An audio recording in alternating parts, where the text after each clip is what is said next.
오늘의 육아 헤드라인입니다. 질병관리본부에 따르면 12세 이하 어린이 대상자의 접종률은 73.5%에 그쳤고 특히 4, 6학년 초등생은 39%가 미접종 상태였습니다. 통계청에 따르면 직장과 육아를 병행하는 워킹맘 10명 중 3명가량은 임시 일용직인 것으로 조사됐습니다. 한국소비자원 조사 결과 겨울철 어린이용 점퍼 일부 제품에서 발암물질인 포름알데히드가 기준치를 크게 초과한 것으로 나왔습니다. 이상 오늘의 육아 헤드라인이었습니다. 6세 미만의 아이가 스마트폰 동영상 시청이나 게임 등에 과도하게 노출될 경우 좌우뇌의 균형 있는 발달에 문제가 생길 수 있는데요. 자극에 민감한 아이들은 공감 능력의 저하와 감정 조절 능력이 떨어져 심하면 ADHD나 틱 장애로까지 이어질 수 있습니다. 부모의 편의나 달래기용으로 아이를 스마트폰에 노출시키지 말아야겠습니다. 육아 포커스 첫 소식부터 함께 하시죠. 12월 들어 인플루엔자 환자가 급증하고 있지만 백신 무료 접종 대상 12세 이하 어린이의 26.5%는 아직 접종하지 않은 것으로 집계됐습니다. 질병관리본부에 따르면 12세 이하 어린이 대상자의 접종률은 73.5%에 그쳤고 특히 4, 6학년 초등생은 39%가 미접종 상태였습니다. 인플루엔자는 12월부터 이듬해 4월까지 유행하고 백신은 접종 후 2주 후부터 예방 효과가 나타나 평균 6개월 정도 효과가 유지됩니다. 어린이와 마찬가지로 무료 접종 대상인 만 65세 이상 고령자와 임신부의 접종률은 각각 82.7%, 30.1%로 집계됐습니다. 직장과 육아를 병행하는 워킹맘 10명 중 3명가량은 임시 일용직인 것으로 조사됐습니다. 통계청에 따르면 18세 미만 자녀와 함께 사는 취업 여성 중 임시 일용 근로자는 4월 기준 전체 워킹맘 229만 명의 28%인 64만 1,000명이었습니다. 이는 지난해보다 4만 1,000명 줄어든 겁니다. 한편 자영업자를 비롯해 비임금 근로자로 분류되는 워킹맘은 4만 7,000명 감소한 53만 8,000명이었습니다. 한편 미성년 자녀와 함께 사는 취업 여성의 주당 평균 근로시간은 36.6시간으로 1년 전보다 0.6시간 줄어든 것으로 조사됐습니다. 일과 양육을 병행하는 여성을 워킹맘이라고 부르는데요. 워킹맘 10명 중 9명은 퇴사를 고민한 적이 있다고 합니다. 가장 큰 고민은 자녀가 초등학교에 들어갈 때라고 합니다. 금융회사에 다니고 있는 고태현 씨. 세 자녀를 키우고 있는 워킹맘으로 중간중간 육아휴직을 사용했지만 심각하게 퇴직을 고민한 적이 한두 번이 아닙니다. 초등학교 입학을 하면 일단 직장 엄마들은 전업주부인 엄마들 아이하고 이렇게 이렇게 모임이 만들어지는데 그런 부분이 없잖아요. 내만 또 거기서 벗어나는 건 아닐까 이런 걱정을 다들 많이 하죠. 실제로 워킹맘의 95%는 퇴사를 고민한 경험이 있는데 가장 큰 고민은 자녀가 초등학교에 들어갈 때였습니다. 초등학교 아이를 둔 워킹맘의 51%, 중고등학생 자녀를 둔 워킹맘의 40%가 심각하게 퇴사를 고민한 시기로 자녀의 초등학교 입학 때를 꼽았습니다. 이럴 때 가족의 도움이 컸습니다. 절반 이상은 부모와 형제자매의 도움으로 고비를 넘겼고 본인이나 배우자가 육아휴직을 한 경우도 10%가 넘었습니다. 일과 육아를 병행하는 것이 쉽지 않지만 계속 일을 하겠다는 워킹맘이 다수였습니다. 현재 다니는 직장에서 계속 일할 계획이 75%, 희망 근무 기간도 10년 이상이 40%에 달했습니다. 자기 만족도 있고요. 저 자신이 발전하는 것 같은 느낌도 있고 현실적인 문제도 없지 않아 있겠죠. 저는 셋째가 있다 보니까 어쨌든 퇴직할 때까지는 해야 되지 않을까. 워킹맘이 일과 가정 생활의 균형을 이루는 워라밸을 실현할 수 있도록 사회와 직장의 분위기 조성과 제도적 지원이 중요하다는 지적이 나오고 있습니다. 전 세계적으로 홍역이 확산하고 있는 가운데 지난해 홍역에 감염된 사람은 모두 976만여 명으로 나타났습니다. 세계보건기구와 미국 질병통제예방센터의 공동 보고서에 따르면 지난해 홍역 사망자는 14만여 명으로 사망자 대다수는 5세 미만의 어린이인 것으로 집계됐습니다. 특히 개발도상국이 아닌 일부 선진국에서도 홍역 발병 건수가 크게 증가한 것으로 나타났습니다. 미국은 지난해 홍역 발생 신고 건수가 25년 만에 가장 많았으며 홍역 청정 국가였던 영국과 그리스, 체코, 알바니아 등은 홍역 퇴치국 지위를 잃었습니다. 홍역은 2차례 백신을 접종하기만 하면 충분히 예방할 수 있는 질환이지만 선진국에서는 백신이 자폐 등과 관련이 있다는 근거 없는 소문이 퍼지면서 예방주사를 맞지 않는 경우가 많습니다. We're seeing a surge in misinformation around vaccines in general, and in particular around measles vaccine. This is a very high concern for us because families, parents are really vulnerable to misinformation.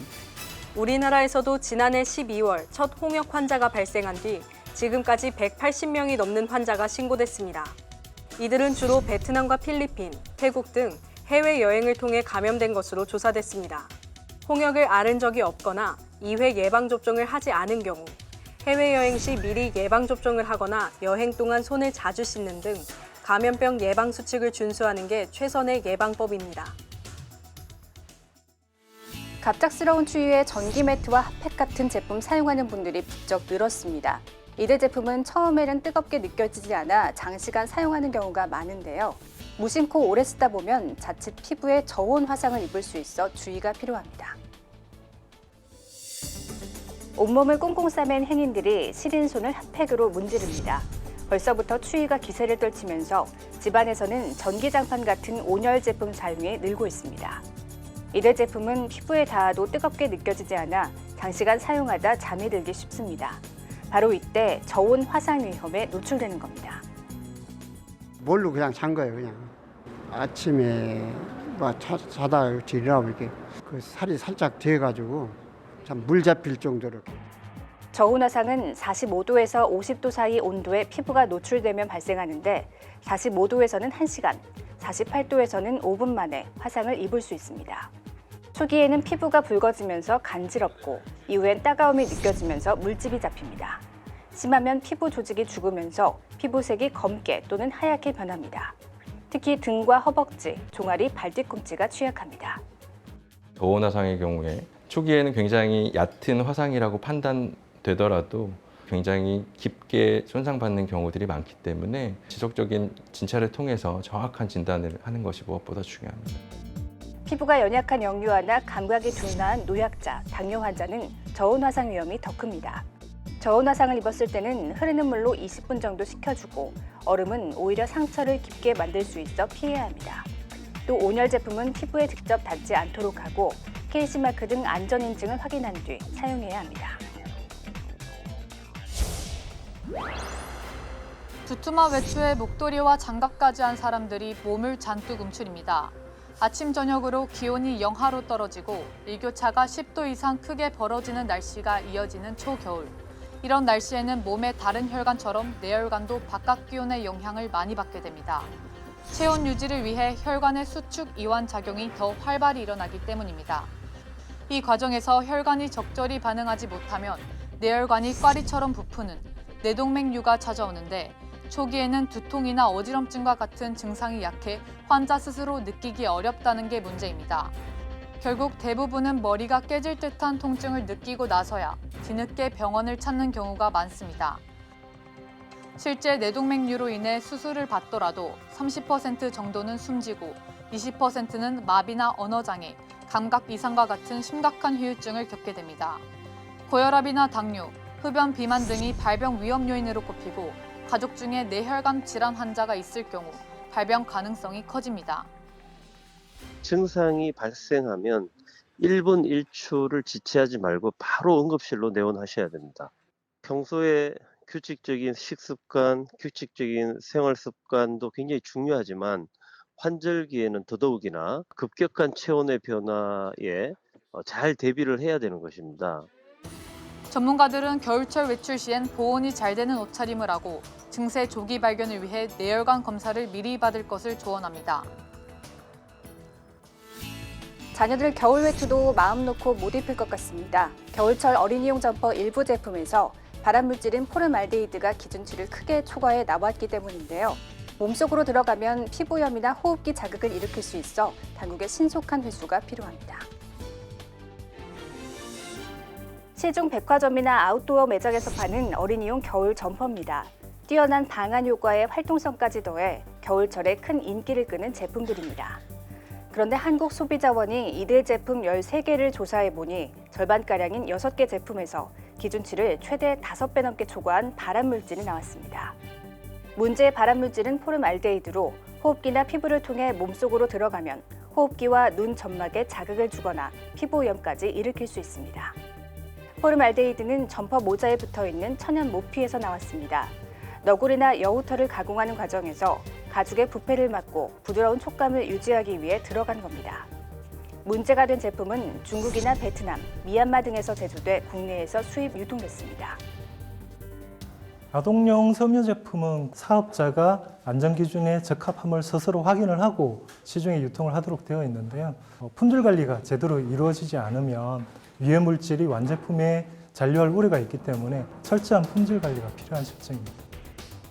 소비자원은 이들 제품 판매 사업자에게 판매 중지와 회수 조치를, 감독기관인 국가기술표준원에 관리 강화를 요청했습니다.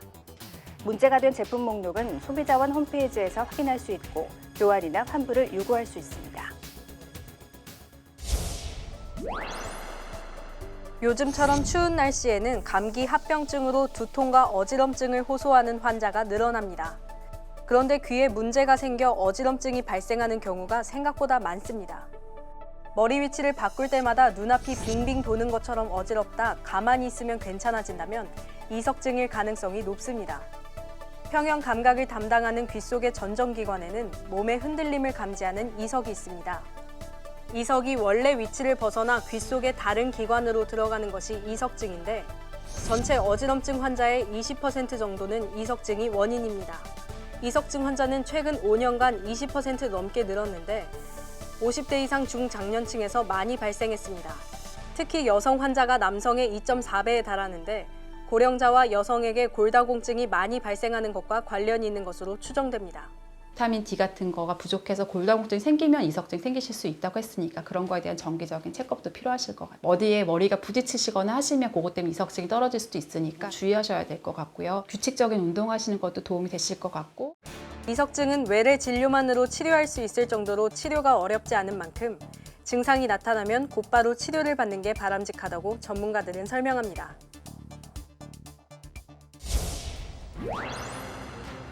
해안화력발전소 인근에 위치한 원북초등학교 방갈분교입니다. 평소 같으면 한창 수업이 진행될 시간인데 학교 문이 굳게 잠겨 있습니다. 아이들이 뛰어놀고 있어야 할 운동장도 텅텅 비었습니다. 지난 7월 충청남도에서 화력발전소 주변 어린이 건강 영향조사를 펼친 결과 4개 시군의 8개 초등학교 가운데 유일하게 이 학교에서 기준치 이상의 비소가 나왔습니다. 이로 인해 분교는 임시 폐쇄되고 전교생 16명은 9km나 떨어진 본교로 등하교를 하고 있습니다. 위험한 환경에서 계속 노출시키지 않고 일단 본교로 안전한 본교로 일단 이동시키는 게 우선 목적이어서 9월 30일부터 이동 수업을 하게 되었고요. 학교만 문제인 게 아닙니다. 마을 주민들도 불안감을 내비쳤습니다. 암으로 돌아가신 분도 많고 암 앓는 분도 많고 지금 많지 여기서 좀 일단은 발전소가 옆에 있으니까 그래서 이제 그렇게 생각을 해야 돼. 이번 조사에서 정확한 원인 분석이 이루어지지는 않았습니다. 그러다 보니 학생들은 평소 다니던 학교를 버려둔 채 기약 없이 원거리 통학을 하고 있고 주민들은 불안감에 떨고 있는 상황입니다. 해안군과 충남교육청은 방갈분교에 대한 대책을 마련하고 있다며 화력발전소 주변 마을의 토양 오염 정도도 측정해 발표할 예정이라고 밝혔습니다.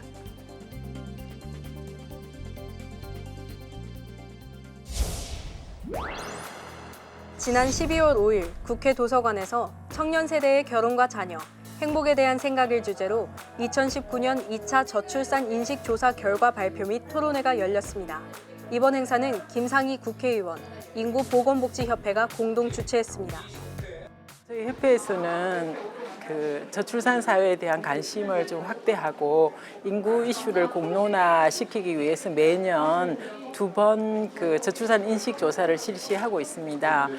그 일환으로 이번 조사에서는 요즘에 가장 핫 이슈가 되고 있는 청년 세대들이 결혼이나 행복이나 사회나 자녀나 연애에 대해서 어떻게 생각을 하고 있나를 좀 물어보기 위해서 그 주제로 조사를 실시를 했습니다. 신원항 인구보건복지협회장은 개회사를 통해 연애, 결혼, 자녀, 가족에 대한 청년들의 가치관은 바뀌었으나 아직 사회가 이를 따라가지 못한다고 밝히며 이번 토론회를 통해 이들을 위한 실질적인 지원 방안이 제안되기를 희망한다고 전했습니다. 저출산 고령사회위원회 박진경 사무처장은 축사를 통해 과거 출산율 향상을 국가주의적 방식으로 추진하여 오히려 반감을 산 측면이 있었다며 오늘 논의를 통해 청년들의 입장을 한층 더 깊게 이해해 정책에 반영될 수 있도록 노력하겠다고 말했습니다. 이후 인구보건복지협회 박보미 연구원이 저출산 인식조사 결과를 발표했습니다. 주요 내용으로는 20대 남녀의 47.8%가 비혼에 대해 긍정적 생각을 가진 것으로 나타났으며 결혼을 하고도 아이를 갖지 않는 것에 대한 긍정적 응답이 39.5%에 달했습니다. 다만 결혼제도, 양성평등, 경제적 문제 등이 변화한다면 결혼과 출산의 부정적 인식이 바뀔 수 있다고 응답했습니다. 정상진 서강대 사회학과 교수를 좌장으로 이어진 토론에서는 결혼과 자녀 행복에 대한 청년 당사자의 목소리와 함께 전문가들의 의견이 이어졌는데요. 국가의 미래를 책임질 청년 세대를 위한 청년 친화적 환경 구축의 필요성 등을 강조했습니다. 인구보건복지협회는 앞으로도 저출산 인식조사를 비롯해 저출산 문제 해결을 위한 다양한 노력을 해나가겠다고 밝혔습니다.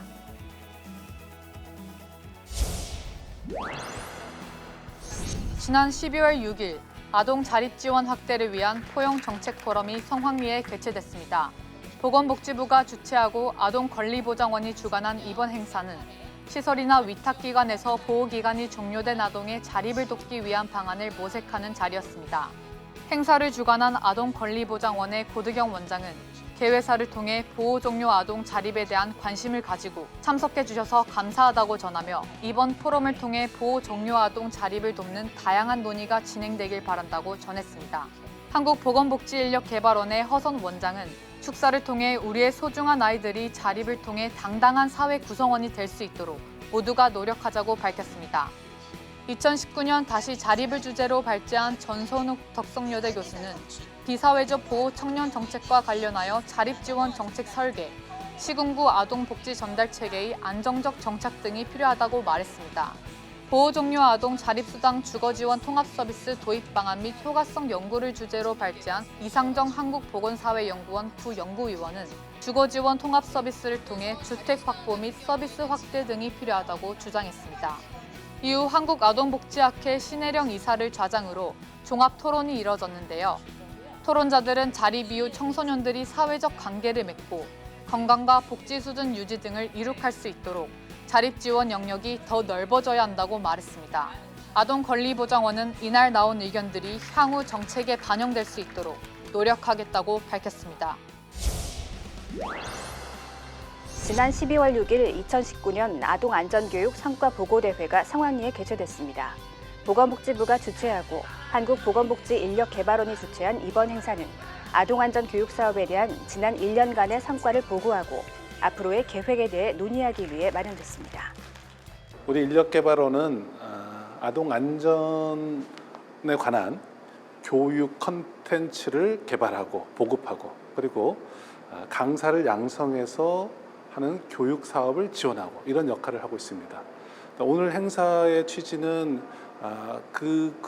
그러한 아동 안전에 관한 교육에 참여했던 분들의 공로를 치하하고 그리고 그 성과를 널리 알리는 그런 행사라고 보시면 되겠습니다. 한국보건복지인력개발원의 허선 원장은 개회사를 통해 1년간 아동안전 교육 사업에 힘써주신 여러분들의 노고에 감사하다고 전하며 내년에는 강사의 전문성 강화와 다양한 컨텐츠 개발 등을 위해 노력하자고 밝혔습니다. 보건복지부 고드경 인구아동정책관은 인사말을 통해 아동안전의 최우선은 예방이라고 전하며 앞으로도 아동안전교육에 힘써달라고 말했습니다. 이후에는 아동안전지원단 이주연 단장이 2019년 아동안전사고 예방사업 성과를 발표하는 시간을 가졌습니다. 주요 성과로는 아동안전교육 콘텐츠 개발, 아동안전사이버 교육센터 운영, 아동대상 찾아가는 아동안전교육 실시 등이 있었습니다. 또한 아동안전교육 시스템 및 요구서 조사 결과 아동안전 전문 강사 현장 지원 확대, 부모 대상 안전교육 방안 개발 등이 필요한 것으로 나타났습니다. 내년도 사업으로 지금 중점으로 삼고 있는 것은 교육 콘텐츠의 다양화와 교육 콘텐츠 질을 좀 높이는 것, 그리고 교육 강사들의 전문성을 끌어올리기 위한 노력, 그리고 이 모든 사업을 좀 더 체계화하는 것, 이것이 제가 중점으로 삼고 있는 부분이 되겠습니다. 한편 이날 행사에는 아동안전 교육 사업의 발전에 힘쓴 기관에 대한 표창과 함께 수기 공모전 시상식이 이뤄졌습니다. 자사는 아동 안전 문화 조성 및 안전 교육 등에 노력한 점을 인정받아 보건복지부 장관 표창을 수상했습니다. 앞으로도 육아방송은 아동의 안전한 사회 실현을 위해 노력하겠습니다. 수기 공모전에서는 현대해상 온마음 어린이집이 최우수상의 영광을 차지했습니다. 이날 행사를 주관한 한국보건복지인력개발원은 아동안전 교육 사업을 더욱 활성화해 소중한 우리 아이들이 다치는 일이 없도록 노력하겠다고 밝혔습니다.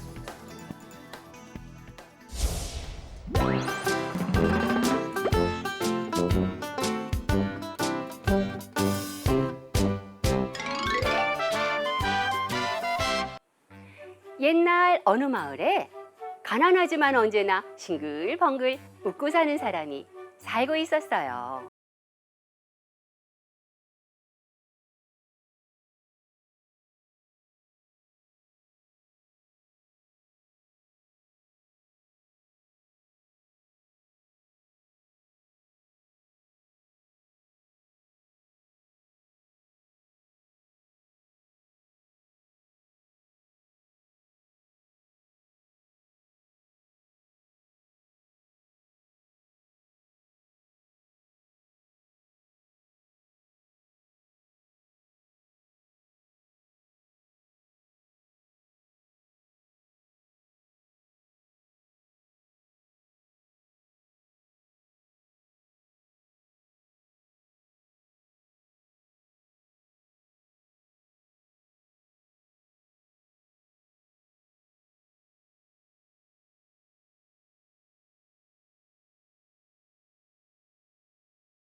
마음이 아파진 정 씨는 한참을 생각하다가 아이에게 다가가서 말했어요. 얘야, 이젠 걱정할 것 없어요. 아저씨가 도와줄게. 정 씨는 무명을 사려던 돈으로 일꾼을 사서 아이가 선산까지 잘 갈 수 있게 도와주었어요. 고맙습니다, 아저씨. 정말 이 은혜는 절대로 안 잊을 거예요. 그런데 아저씨는 누구세요? 나? 난 싱글벙글 정씨란다. 정씨는 무명 살 돈을 다 써서 빈털터리가 되고 말았어요. 아, 그래도 좋은 일을 하고 나니 기분은 정말 좋은걸. 정 씨가 빈손으로 집에 오자, 아니 여보, 아니 무명은 어떻게 하셨어요? 싱글벙글 정 씨는 오늘 하루 시장에서 있었던 모든 일들을 아내에게 이야기해 주었어요. 여보, 정말 좋은 일을 하셨어요. 우리도 지금은 힘들지만 조금 더 열심히 일하면 굶기야 하겠어요. 그 후 겨울이 지나고 봄이 오고 계절이 여러 번 바뀌었어요. 그러던 어느 날이었어요. 고을에서 가장 높으신 원님께서 정씨 집에 찾아오신 거예요. 아우, 원님께서 이 누추한 곳에 어쩐 일이십니까요? 아저씨, 저 모르시겠어요? 오래전 돌아가신 아버님을 모시고 충청도 선산까지 갔었던 그 작은 아이가 바로 저예요. 예? 아, 그 작았던 아이가 커서 의원님이 되신 거예요? 예, 아저씨. 원님은 이제야 은혜를 갚게 되었대요. 아이고, 들어보셨어요? 싱글벙글 정씨 아저씨 댁에 원님도 오시고 잔치를 크게 차렸다네요. 아이고, 그려. 아, 정씨 양반 착하게도 사시더니 하늘에서 복을 주셨구만 그래. 복을 주셨어요. 동네 사람들은 모두 정씨가 잘 되는 것을 보고 함께 기뻐해 주었대요.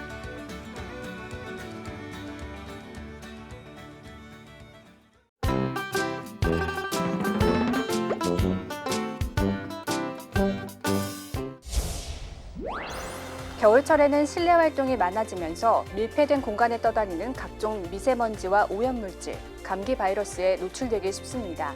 감기를 비롯한 호흡기 질환에 걸리지 않도록 한두 시간마다 공기를 환기시키는 것이 중요합니다. 육아 포커스 마칩니다. 시청해주신 여러분 고맙습니다.